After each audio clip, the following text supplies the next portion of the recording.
Ya pemirsa, sejak September 2024, Bank Indonesia sudah menurunkan tingkat suku bunganya 4 kali dengan total 125 basis poin atau 1,25%. Bank Indonesia juga mendorong perbankan komersial untuk mempercepat penurunan tingkat suku bunga kredit. Sejauh apa penurunan BI rate mendorong ekonomi dan apa sebetulnya yang menyebabkan perbankan sulit menurunkan tingkat suku bunga kreditnya? Kita akan membahasnya bersama dengan Chief Economist Permata Bank, Joshua Pardede. Pak Joshua, selamat pagi. Selamat pagi, Bang Leo. Ya, kita tahu sudah 1,25% itu turun sebetulnya BI rate dari September tahun lalu sampai Agustus yang baru saja. Apa sebetulnya yang membuat transmisi penurunan BI rate ini lambat sekali ke turunnya suku bunga kredit perbankan komersial? Ya, yang pertama adalah kalau kita melihat dari sisi mengapa transmisi ataupun penyesuaian suku bunga perbankan, kredit perbankan itu lambat. Karena pertama kalau kita melihat dari sisi kondisi likuiditas perbankan.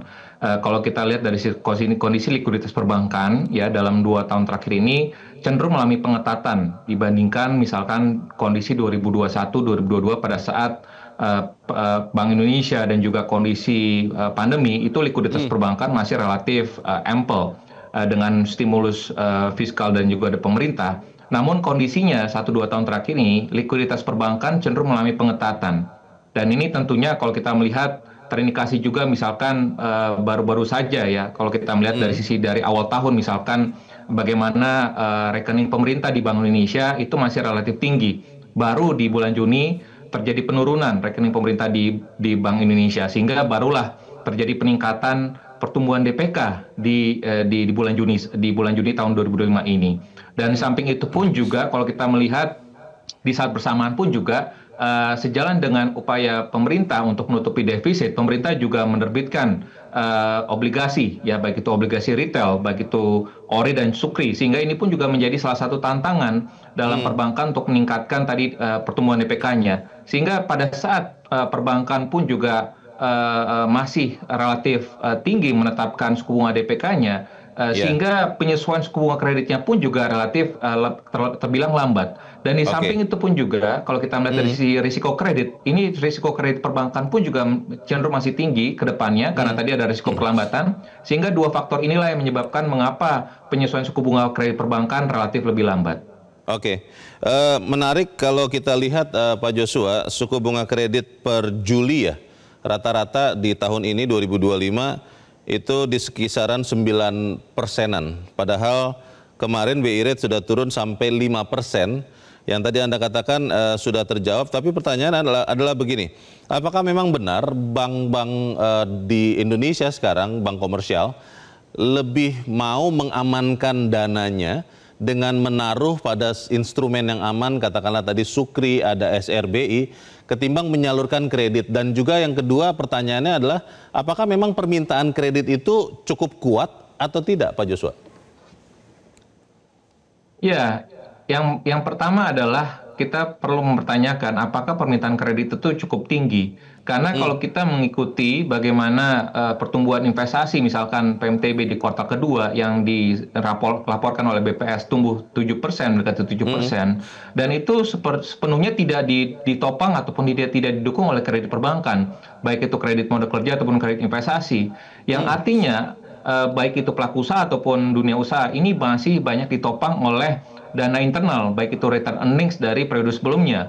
Sehingga oleh sebab itu kami melihat bahwa pertumbuhan investasi ini pun juga tidak tidak ditopang ataupun tidak didukung oleh permintaan kredit. Dan belum lagi kalau kita bicara misalkan kredit konsumsi yang masih melemah, dan ini juga terindikasi jelas ya bahwa tren dari down trading, behavior masyarakat yang mungkin saat ini juga cenderung melakukan penghematan ya untuk misalkan untuk keperluan yang penting, tentu ini menjadi salah satu pertimbangan untuk menunda misalkan mengambil KPR, untuk menunda pembelian otomotif. Kemarin saja kalau kita lihat semester 1 penjualan otomotif mobil baru saja ini mengalami penurunan, yang artinya ini juga cukup jelas bahwa kredit konsumsi pun juga mengalami pelemahan. Jadi permintaan kreditnya lemah, dan bukan berarti perbankan tidak malas untuk menyalurkan kredit, tapi memang karena permintaan kredit lemah dan juga di saat bersamaan pun juga tadi mempertimbangkan juga risiko kredit.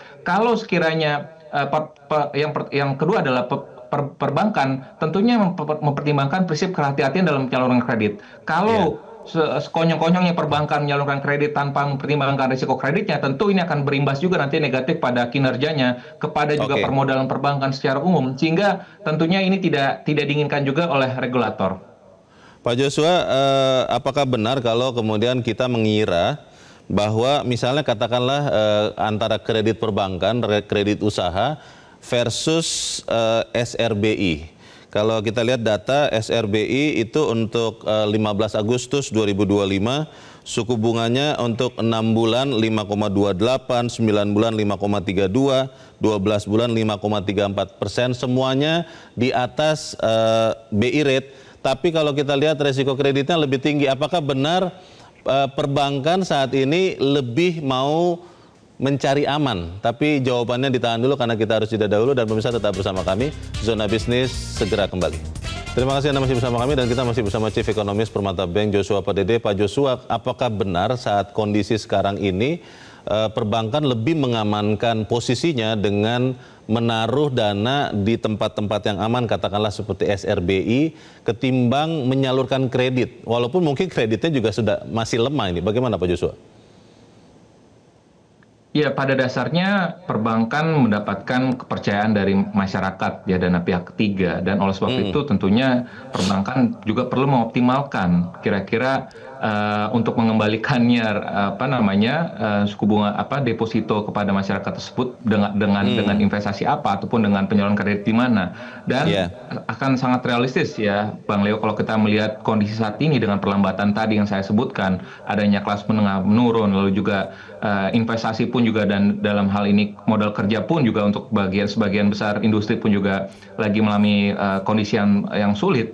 Artinya tentu ini sangat wajar ya perbankan untuk bukan yang mengerem, tapi wait and see. Artinya pada saat melihat ada kondisi yang beberapa sektor yang mengalami risiko yang meningkat, tentu dia akan sedikit melambat, tapi tetap juga ada beberapa sektor lain yang sebenarnya tetap didukung. Misalkan kalau kita bicara program pemerintah ya 3 juta rumah. Lalu juga misalkan terkait dengan ketahanan pangan. Misalkan juga terkait dengan ekonomi digital ya, data center. Perbankan tetap mendukung ya untuk pembiayaan kepada sektor-sektor tersebut, dan artinya kami tetap melihat bahwa kembali lagi perbankan akan selalu mengikuti arah ekonomi, bukan sebaliknya. Jadi selama ekonomi ini anginnya bagus, tentunya perbankan akan mengikuti di belakangnya. Tapi selama pada saat arah ekonominya sedang buruk, tentunya perbankan akan cenderung berhati-hati, dalam artian karena tentunya pertaruhannya adalah permodalan perbankan ya, karena tadi ada berpengaruh pada risiko kreditnya. Nanti kalau NPL-nya ini jelek, tentunya akan berpengaruh juga terhadap sistemik sektor keuangan Indonesia. Apalagi yang harus dilakukan oleh baik Bank Indonesia maupun otoritas fiskal ya, pemerintah, Kementerian Keuangan, supaya membuat bankir-bankir itu lebih yakin, lebih berani lagi mengucurkan kredit di semester kedua ini Pak Joshua, lebih masif lagi. Karena BI rate sudah turun sampai 5% loh. Masa harus tunggu berapa? 3%, 4%? Bagaimana Pak Joshua? Ya, inilah tadi logikanya yang harus kita lihat, bukan semata-mata dari sisi moneternya. Justru yang harus lebih mengambil alih adalah sisi fiskalnya. Yang dimana tadi sudah saya sampaikan bahwa akselerasi spending pemerintah di semester 1 itu baru mulai terjadi di bulan Juni. Sebelumnya dari Januari hingga Mei, dana pemerintah itu ngendon saja di Bank Indonesia. Artinya pada saat perputaran uang itu tidak terjadi, ya otomatis aktivitas ekonomi pun juga tidak terjadi. Dan oleh sebab itu, seperti yang disampaikan oleh Menteri Keuangan, di mana semester kedua tahun ini ada anggaran 1.200 yang akan diabsorpsi, akan diserap. Ini harusnya diwujud nyatakan, ya, bukan hanya semata-mata diomong-omongkan saja 1.200 triliun itu. Karena kalau beneran 1.200 triliun itu digelontorkan kepada masyarakat, ini tentunya aktivitas ekonomi meningkat, ya, kelas menengah tadi akan bisa berbelanja lagi, pada saat ada keinginan belanja lagi tentunya dan juga tadi sektor usahanya juga akan lebih positif untuk melakukan ekspansi, perbankan dengan sendirinya pun juga tanpa harus ada di-encourage oleh regulator ataupun pemerintah. Perbankan dengan sendirinya akan menangkap peluang-peluang bisnis tersebut tanpa harus ada order dari siapapun. Jadi artinya perbankan will always follow the economy. Oke, jadi yang harus ditingkatkan oleh pemerintah dan mungkin Bank Indonesia sudah ya, adalah demand side-nya ya, supaya kemudian perbankan bisa menjadi intermediate. Terima kasih Chief Economist Bank Permata Joshua Pardede sudah mencerahkan kami pagi ini. Selamat pagi Pak Joshua. Jelajahi cara baru mendapatkan informasi. Download Metro TV Extend sekarang.